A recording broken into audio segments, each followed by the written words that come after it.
Okay, good morning, everyone. Today we are going to start our class, the first class, uh, English literature in the 20th century. But before that, let me talk about the class and its time.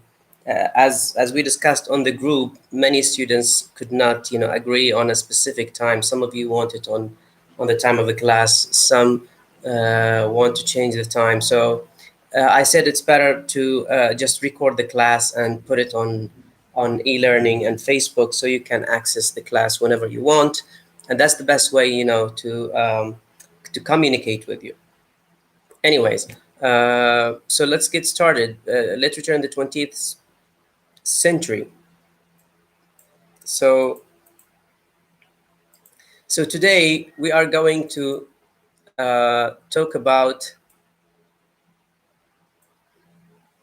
the following. Okay. First of all, we are going to recognize the characteristics of modernism in literature, define postcolonial literature, describe postmodern literature, and assess the role of English as a global language in the 20th century and early 21st century.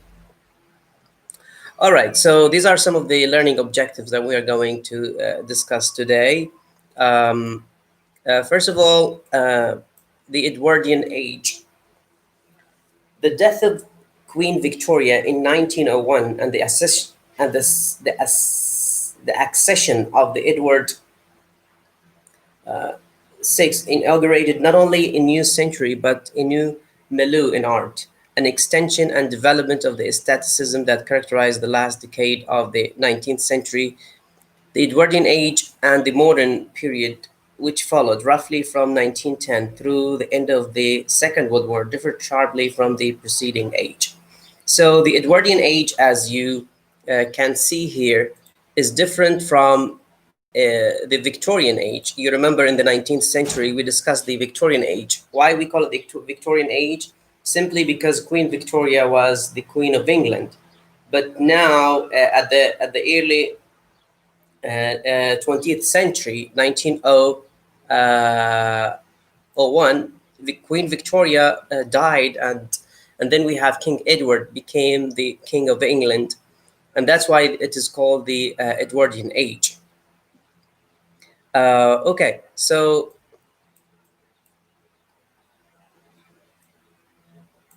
the elegance and extravagance of the aristocracy led King Edward um, to continue unchecked until World War One. However, underneath the ostentation so loved by the king sounded ominous warnings of unrest through Britain and the European continent. At the death of Edward in 1910, the British Empire also was dying as an imperialism and came under increasing criticism. So here, this is very important because England was a very great empire, but now this empire came to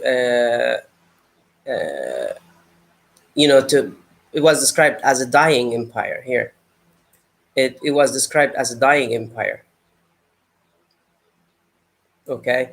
Events such as the Boer War exposed the consequences of empire building, and authors such as Joseph Conrad vividly portrayed the British public a picture contrasting the supposed glory of empire.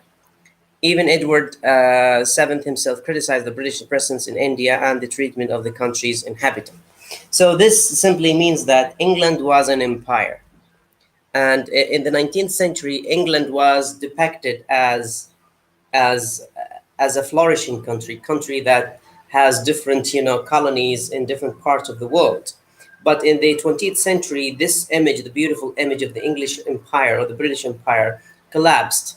And the result is that many writers try to portray the empire negatively, as we can see here by Joseph Conrad here. He vividly portrayed for the British a public picture contrasting the supposed glory of the empire. So instead of the empire being glorious, the empire is depicted negatively here. Okay, so the next page. Poets such as Thomas Hardy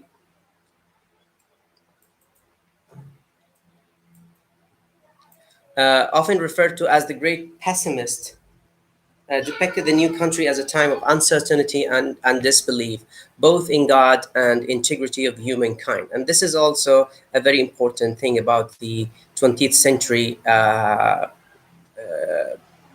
period, is that the age was characterized by uncertainty and disbelief, both in God and time of integrity of humankind. So these are, important things that you have to take in mind. Cynicism, pessimism, replaced Victorian optimism and confidence. So in the previous age, if you compare the 19th century with the 20th century, in the previous age, there are two words that are very important. First is optimism, second, confidence. And I can add another word, which is progress. Now, optimism, because in the Victorian age, they believe in progress, that the future will be bright, the future will be beautiful, the future will bring us something positive, and we are confident about this. But in the 20th century, this concept of optimism and confidence was replaced by the sense of cynicism and pessimism. Cynicism and pessimism means that the people doubt the future. The people do not trust the future, and that the future is not as the Victorians tried to depict positively. In fact, the future is something scary, something that is pessimistic and crazy.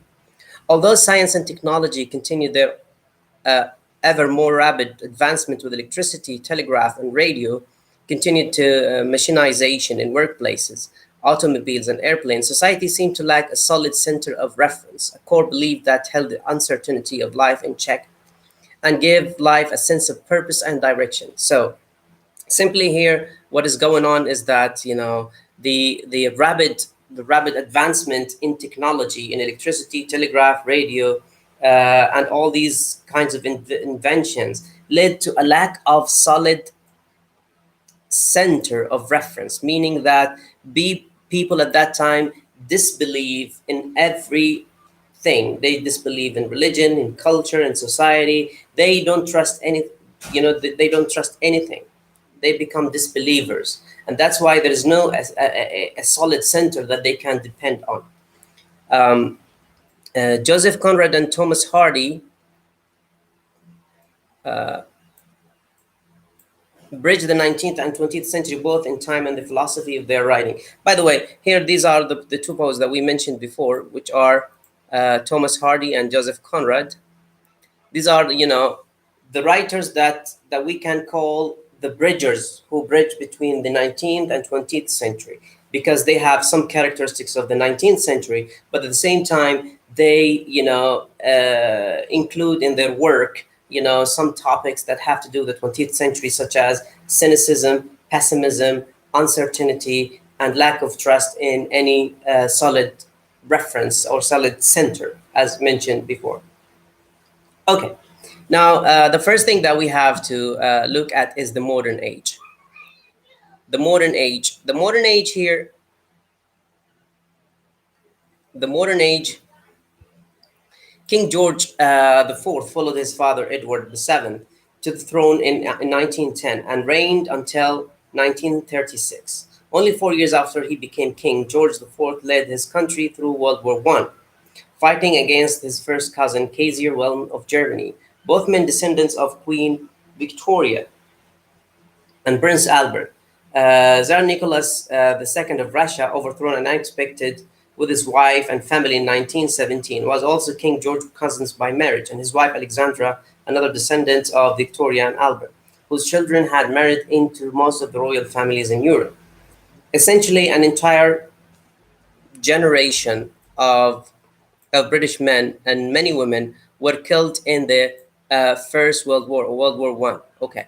Now here, this is very important. The World War One, or sometimes they described it as the Great War. They described it as the Great War. Here, I'm going to write it here.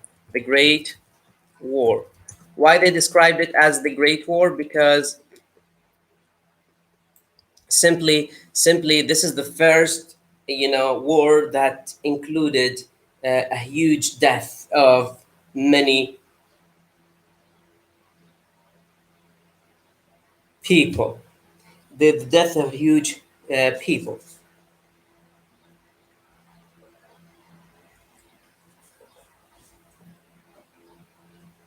Others returned maimed and physically, mentally. And war poets such as Sage Frederick Sassoon and Wilfred Owen, these are called war poets, vividly depict the horror of war, the reality of war, as compared to the slogan and imagined glory of fighting for one's country. The economic cost of the war also devastated Britain. The conspicuous wealth of the Edwardian era disappeared into a financial depression. So, here simply, the First World War or the Great War resulted in the huge number of deaths. More than 20 million people were killed, either soldiers or civilians, including men and women. And the result is that, that England before the war was very rich country because of their because of the industry, because of the industrial revolution, and because they were they were imperialist. They have their own colonies, and they have their own wealth. But because of the First World War, this led to economic depression because many people, were killed during the war. And we have two poets, Sage Fred Sassoon and Wilfred Owen, who depicted the horror of the war. So how crazy the war is, and we will discuss these poets, by the way. They were called the war poets. War poets. Okay, and then we have the Irish nationalism. The Irish nationalism brought added tension to Britain, the desire for home rule in England, then part of the British Empire, culminating in the Easter Uprising of the 1916, caused strife and instability on another front for Britain. Fear that Ireland would collaborate with Germany in World War One led to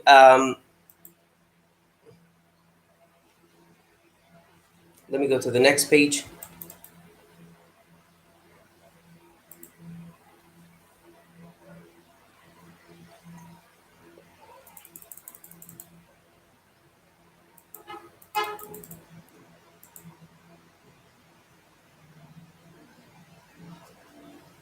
Led to the British concessions, and after the war, the granting of the Irish independence in 1922. William Butler Yeats commemorated and contributed to the Irish patriotism um, in his writing. Now, what is important here that should be highlighted is that now England during the First World War, they have a problem not only because of the war itself, but also because Ireland want its own independence, and that's why England has two fronts and two enemies. The first enemy is the Germans or the countries that fight in the First World War, and the second enemy is the Irish people who want to get their freedom and get independence from the British Empire. And one of the famous writers who represent the Irish, independence is called William Butler Yeats, who commemorated and celebrated the Irish patriotism in his writing. The active role of women in the war effort helped achieve universal suffrage in 1928. And this is very important also because in 1928, women were able to get the right to vote. So suffrage here refers to voting, and so they are allowed to vote in 1928. By the end of World War One, Britain was much different place from the exuberant, confident empire that Victoria knew. So, and here we have England has a huge transformation from being a confident, strong, and optimistic empire to a pessimistic, uncertain, and largely devastated by the First World War. Okay. Um, Now, after the First World War, we have another event that should be highlighted, which is the Second World War. Now, the Second World War is very important because uh, from 18. Let me show you here in the text. Now, here. Okay, here. Okay, from 1814 to 1818, the first World War took place. Okay, but in 1941 to 1946, the Second World War took place. So from 1918, okay, that's like 23 years. Within 23 years, we have another great war, another huge war, another destructive war, which is called the Second World War. So we have the First World War, and then we have the Second World War. And what happened in the Second World War here? Uh, okay, let me see. We have the oldest son of George the Fourth, Edward, and his role of a Prince of Wales, and their apparent was not was and their heir apparent was not allowed to participate in combat during World War One. But his efforts to visit and encourage areas suffering from depressed economic times in the 1930s made him a popular figure among the British. After the death of his father, Edward became king. However, within a year, he made the government aware that he wished to marry the twice divorced American woman, Wallace Simpson, because of the monarch's role as head of the Church of England. Political leaders and advisors in Britain opposed the marriage. Edward chose to abdicate the throne in order to marry Simpson. Upon his abdication, his younger brother became King George the Fifth, with his wife and queen, Lady Elizabeth Boscawen, and George the Fifth symbolized the courage, fortitude, and the stiffer upper lip with which the country endured the hardship of the Second World War. The couple and their children, the current Queen Elizabeth II and her younger sister, the late Prince Margaret, spent the war years at Buckingham Palace and in Windsor, rather than evacuate to safer areas. The royal family's determination to share in the hardship and danger of the war earned the admiration of the British people. And here they talk about how the Second World War, affected England, and how the monarchy at that time, King George and his wife, were very courageous people. They did not leave England. They did not go to a safe place, but they stay in their palace, Buckingham, defying the enemies and staying in their palace. And this, give them the admiration of the British people, which is very interesting, I think. Um, Thomas Hardy, now modern literature. Thomas Hardy's novel, The Test of the Adruberville, I think I pronounced it correctly. The ill-fated girl Tessie has conversation with her brother in which he remembers that she has told him the stars are other worlds. When he asks if all the stars' worlds are like their worlds, Tessie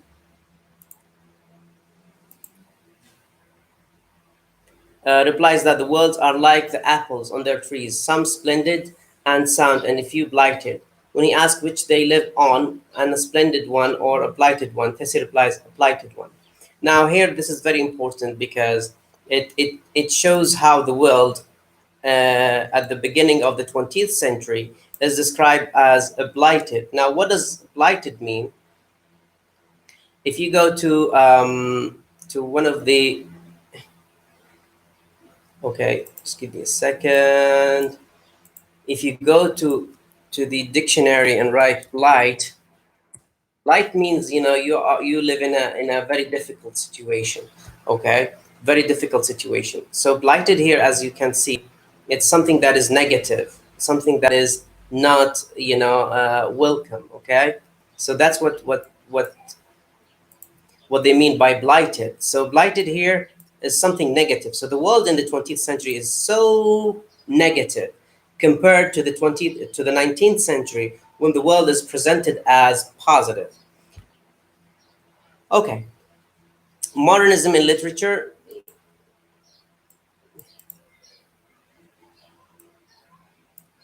Modernism in literature, approximately from 1910 to 1945, is characterized by a feeling of loss of any centering, destabilizing factor in life, a break with the tradition, and a reaction against established society, religion, and politics. And as I said before, modernist literature is characterized by a feeling of loss of any centering.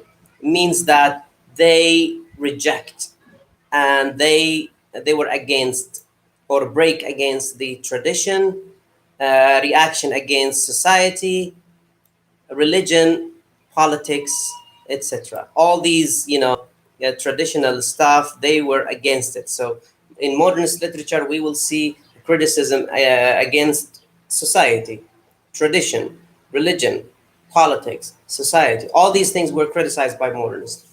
Modernism also see humankind as lacking free will. So unlike the romantics who show the humans as having a free will, in the modern time or the modernist literature, in the 20th century literature, they believe that the human does not have the will. What controls us is not us. We don't control ourselves, but what controls us is the environment that we are placed in. So instead, individuals are victims of circumstances or environment in which they find themselves victim of the environment, much like the animals. So simply, we live in a jungle or a forest, and the way life treats us is by chance. So it's the chance and the environment that determines us, and we don't have a free will. In addition, God, if there is God, is detached from human affairs. Here, so this is a kind of reference to the disbelief in God. So in the 20th century, they don't believe in God. In fact, they said God is dead. They declare the death of God. A divine power may have set the world in motion, but the world now runs according to natural laws without divine interventions. Writers such as T.S. Eliot, James Joyce, and Virginia Woolf, these are some modernist writers, experimented with new forms of literature and new subject matters which explored and depicted modernism as if it affected individual lives. And here is very important because it refers to the idea that literature, has new forms and new subjects. New forms because they try to change the Victorian literature by finding new ways of expression. So there is an experimentation in literature, and there is also new forms in literature, and subject and form. And by the way, the best word that describes the 20th century here is the word new. The new age, the new literature, the new forms, the new subject. The word new is very important here. Okay, so many novels attempt to present the reality of the mind, not of the external world. In fact, the narrative tends to reflect what modern writers felt as a lack of order and reason in the world. Novelists such as Virginia Woolf and James Joyce use the stream of consciousness, and this is very important term. You have to read about it. It's a technique, a narrative style which attempt to reproduce random thoughts pattern of human mind affected by external stimuli and mental associations. So this stream of consciousness refers to the idea that the narrative style in fiction or in the novel depict or mirror the way we think. So when you read a novel, you feel like you are reading someone thinking. So, and here it's a continuation for the definition. The narrative technique tends to ignore conventions of punctuation and mechanics, much as they do not figure in one's thoughts. So, simply here, when we are thinking, we don't have punctuation marks in our heads, right? So, the way you think, you write it in a novel. So, when we read their novels, we'll find people thinking. And when you think, you don't punctuate your sentences, you don't care about the punctuation and the mechanics. And that's the way they write their literature, sentences that show the way people think and the way people think about things. Okay, so this is stream of consciousness. That is the first thing. Second thing is imagism, and this is very popular in poetry. Imagism in poetry. In the early 20th century movement in poetry, favors clear visual pictures painted with concrete, concise examples. So imagism is taken from the word image. And they believe that poetry should have or favor a clear visual picture painted with concrete, concise language. So simply, you create an image without any accessories, without any extra words that do not help the meaning. So it's an image, not just having many words and many expressions. Imagism promotes the use of hard images, sparse but specific language, irregular meters. The images spurred a new interest in the 17th century metaphysical poets and their metaphysical conceits. So here, what they are referring to is that when you look at the imagism poetry, you don't find a regular poem, but what you are looking at is the or are images created by words.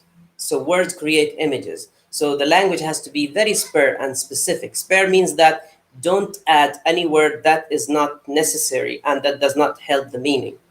And they don't care about the meter, the rhyme and rhythm of the 19th century. So simply they write images regardless of the structure or the form of the poem.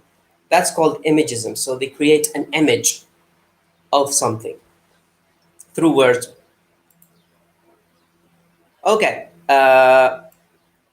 In the early 20th century, drama reflects all characters. So we talk about fiction and the stream of consciousness, poetry, imagism. Now here we have a drama reflect all characteristics that permeate the time period. One of these, things about drama is something called the alienating effects of technology, the loss of faith in traditional values, the feeling of the purposefulness of life, so that we live a life that does not have a purpose. And that's why, they disbelieve in God, because they believe that life does not have a purpose. Dramatists often attempt to shock and challenge audience. Experiments in staging and stagecraft parallels experiments in other genres. So the word experiments here, is very important and all the time repeats in the 20th century literature. They always experiment in fiction, in poetry, and even in drama. Now, in the experimentation in drama here, leading 20th century dramatists, including the Nobel Prize Harold Pinter, has played the Dumber Water, belonged to the theater of absurd. And here's we have a definition of the theater of absurd. Now, if you look at the page, wait, just give me a second. Here, number 3, we have the theater of absurd, a type of drama intended to show the lack of meaning in modern life by depicting characteristics in senseless, hopeless situations, speaking, confusion, sometimes nonsensical dialogue. Here you have to, memorize this because this is very important. And this is the definition uh, of uh, of the theater of absurd. And here, this is the definition of imagism, and here the definition of stream of consciousness. These are the 3 terms, one in fiction, the other in poetry, and this is in drama, the theater of absurd, and its characteristics of the 20th century drama. So the characteristic of the 20th century drama, as I said, the alienating effect of technology, the loss of faith in traditional values, and the feeling of purposefulness of life.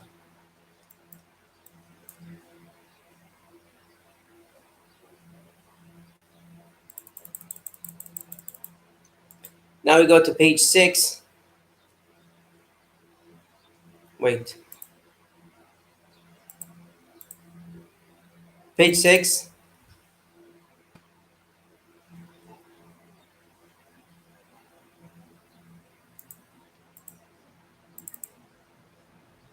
Yeah, so page 5. The theater of absurd, and here we have explanation of it. A type of drama intended to show the lack of meaning in modern life by depicting characters in senseless, hopeless situations, speaking confusing, sometimes nonsensical dialogue, with its portrayal of an individual's lack of control over life and the impossibility of communication among human beings, and social inequality. So here, the theater of absurd refers to the idea that life is meaningless, senseless, and hopeless. That's life. Second, it refers to the idea that our language is nonsensical, and that's why we have a problem in communication. If we don't have a problem with communication, then we will not have wars, right? But because we have a problem in communication, that's why we don't understand ourselves, and that's why we have wars. So the impossibility of communication is a key sentence here among human beings. And I think if we have time, we will have some, a bit of taste for the theater of absurd if we have time, inshallah. Right. Next, here the new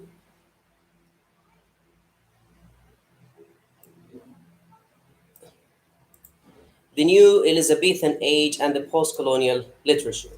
Under the death of King George, the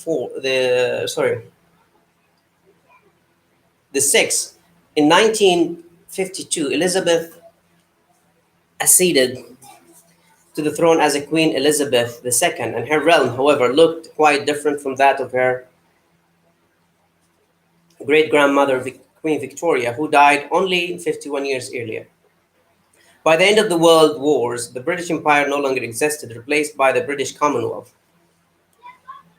Countries that had been British colonies had over time become independent nations. Many of those remaining colonies in the 20th century were granted their independence but remain dominions rather than colonies of Britain. So here, the transformation during the Elizabethan age, the transformation from the colonial England to the post-colonial or after the colonization. So simply, England is no longer a colonizing country. It becomes just, a country like other countries, because many countries got their independence in the 1910 and 1920s, like India, all Indian parts, Pakistan, Afghanistan, many Arab countries such as, Jordan, Saudi Arabia. All these countries got their independence from the British Empire. And so we have something new that emerged, which is called the post-colonial literature. What is post-colonial literature? Post-colonial literature, here we have the word post. Post means after colonial. So after the end of the British colonization.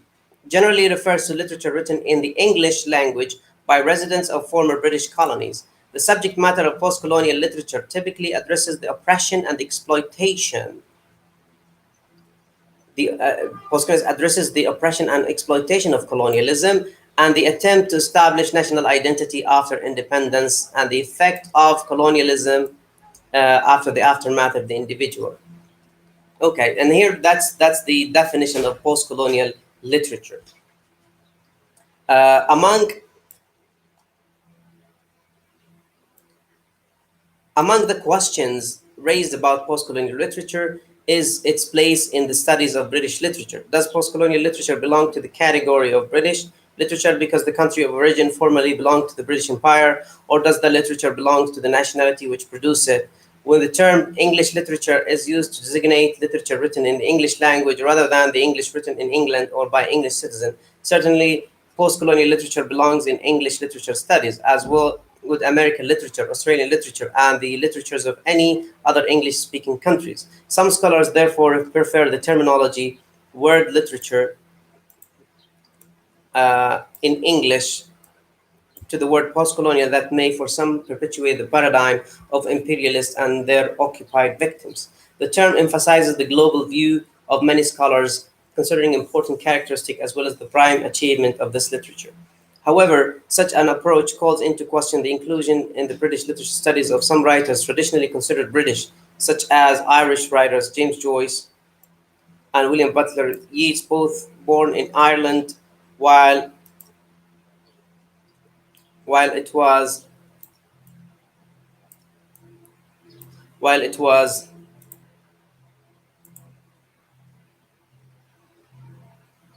part of the United Kingdom of Great Britain and Ireland, but both advocates of the Irish independence. Okay, so let me explain this, what they mean here. Now, what they mean by post-colonial literature here is that post-colonial literature refers to the literature produced in the colonies of the United Kingdoms.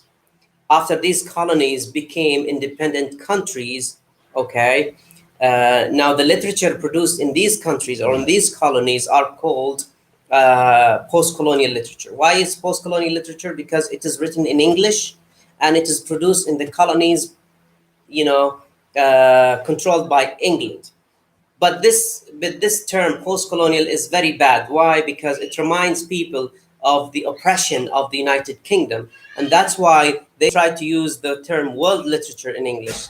World literature in English, any literature written in English can be referred to as world literature in English. Okay, I think I feel tired now, and I don't know if I will be able to continue, but I think this is enough for today. So next time we will continue our discussion of modernism, inshallah. So this will be for our next time class. And oh, that's the last thing, by the way. How about we are almost done. How about we finish modernism and then, because we don't have, this is page 8. Yeah, I think we are done. Let me finish it. And then we will see if we have other things to discuss. So postmodernism. Okay. In his glossary of literary terms, Dr. Kip Wheeler of Carson Newman College characterized postmodernism as, and this is the definition of postmodernism, so you have to know this. It is while modernism mourned the passing of the unified cultural tradition and wept for its demise in the ruin deep of civilization, so to speak, postmodernism tend to dance in the ruins and plays with the fragments.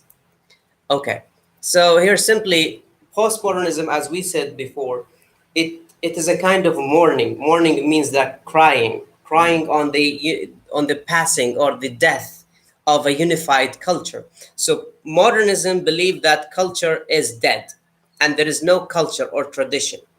Okay, and they weep for the demise of the unified heap of civilization. They were very sad about the death or the end of the civilization because of the First World War and the Second World War. All these wars destroy the civilization built, for hundreds or thousands years ago. Now, what is postmodernism? It's a movement that comes after modernism, because post means after, and it talks about the trends or the tense for dancing in the ruins and plays with fragments. Means that it dances. It means that it not only cries, but it makes fun of the destruction or the death of the cultural traditions. So it doesn't cry like modernism, but it make fun of postmodernism. Okay. A search for definition of postmodernism leads many to the conclusion that, and here's that's the best, some of the best definitions. There is no definition, specific definition for postmodernism. Some of proffered description of postmodernism negate the possibility of definition by explaining that postmodernism pushes an extreme, the modernist idea that the life and the thought have no central core of reality or meaning. So simply, postmodernism, some people define it as a reaction or a rejection for modernism.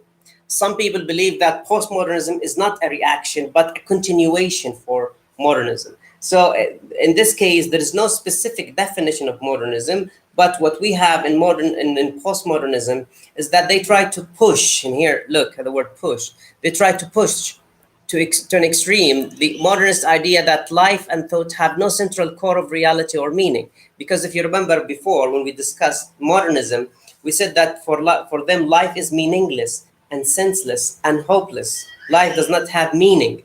So they try to push this idea to the extreme. Push this idea to an extreme. Epistemology becomes reliant on the individual mind, and the plurality of epistemologies is considered not only possible but desirable. Only cultural construct provide what is accepted as reality or truth. So here, this is not important. You don't need to, just forget it. I don't think you will be able to understand it because somehow a bit difficult. Postmodernism may be placed in time, the year following the World War II to the last decade of the 20th century. And this is the time when postmodernism started. Postmodernism started from following the World War II, from World War II to the last decade of the century. Okay. Now compared with modernism, modernism here, I'll show you the year. Just give me a second.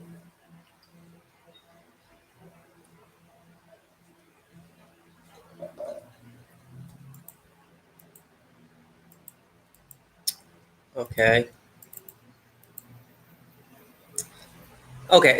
It looks like it doesn't work, but anyways, modernism starts from the early 20th century up until the Second World War, which is in 1945. And after the Second World War, this is the age of postmodernism. From the Second World War, 1948, up until the end of the 20th century, that's the period that we call the postmodern age. During the 1990s and early 20th century, scholars began to speak of being a postmodern era. And this is funny. Not only postmodern, but postmodern. See, that's postmodern. And then we have postmodern era. So postmodern literature, and this is an interesting thing, exhibits some of the same traits as modern literature, but pushes these traits to extreme beyond those of the modern era. And this is, I think we mentioned it before, to push something to extreme beyond those of the modern era. For example, modernists attempt to reproduce the way the human mind works with a stream of consciousness techniques, lead postmodernism, mixing of points of view and deliberate playing with chronology, often for the purpose of questioning realism ontology. Harold Pinter's use of reverse chronology in his 1978 play Betrayal, for example, exemplified postmodern manipulation of time. In a postmodern world, realism and the possibility of absolute truth, moral truth, and empirical truth do not exist. 100. So, and that's in postmodern world, there is no such a thing as truth. There is no such a thing as truth. Truth is something fake, something that we create, but there is no such thing as truth, the absolute truth. So there's no moral truth, there's no empirical truth, there's no absolute truth. All these truths in the postmodern world are groundless and can be rejected and refuted.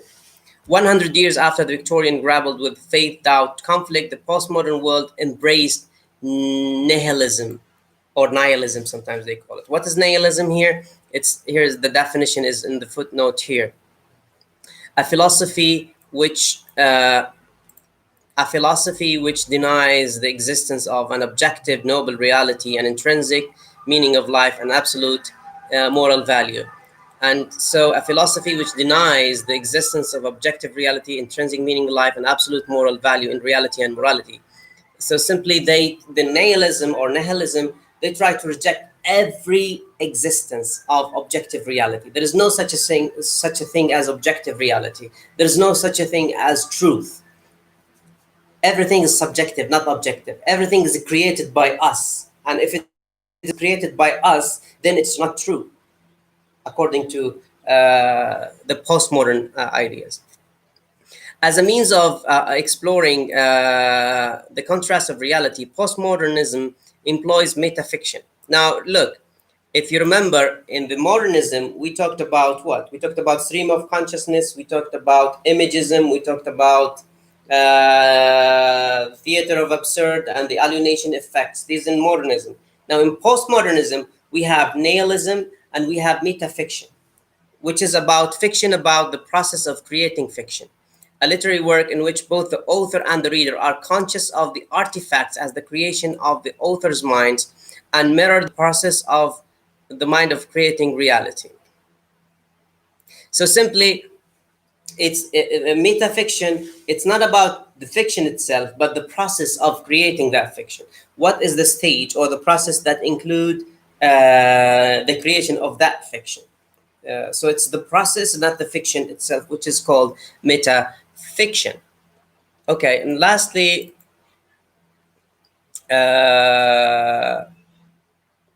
postmodernism. Although many scholars postmodernism, this is after postmodernism, postmodernism. Okay, and this is like, I think it's in our age now, the 21st century. Although many scholars would agree that arts, including literature, have moved beyond postmodernism, there is no agreement on a description or characteristics of the current era. Most agreeing that the history will make those determinations. So simply, no one agrees on our era now, that the time that we are living on. It's called postmodern, which is very strange to find a definition. Okay, I think that's enough for today. Here you will find some key takeaways. This is like a kind of a summary for what we have discussed today. Let me just conclude in 2 3 minutes. First of all, we talked about the shift from 19th century to 20th century. We talked about the end of the British Empire, and that the England or the UK and transformed its position from being an empire to being a country with colonies that became countries, because the British colonies became countries and they became independent. And we talked about the two major events, the First World War and the Second World War, and how these wars, affected the way people think, because people at that time, after the First and the Second World War, they rejected the tradition, they rejected the culture, they rejected the religion, they rejected morality. So they rejected all kinds of foundations and all kinds of truth and power. Um, and we have three major genres in the 20th century. We have fiction, and the main technique was stream of consciousness. We have drama. The main technique is the theater of absurd and the alienating effect. And the last one is poetry, and the emphasis was on imagism and the metaphysical poetry. So these are some of the main things that we mentioned about modernism.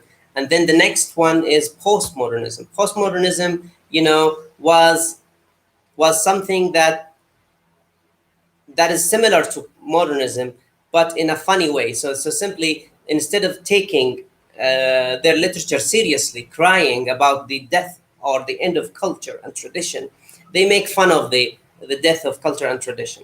And in their literature, we have some terms such as nihilism or nihilism, and we have metafiction, which are very important in the postmodern age, and the last age, which is the postmodernism, which is the age that we are living in now. That's all for today.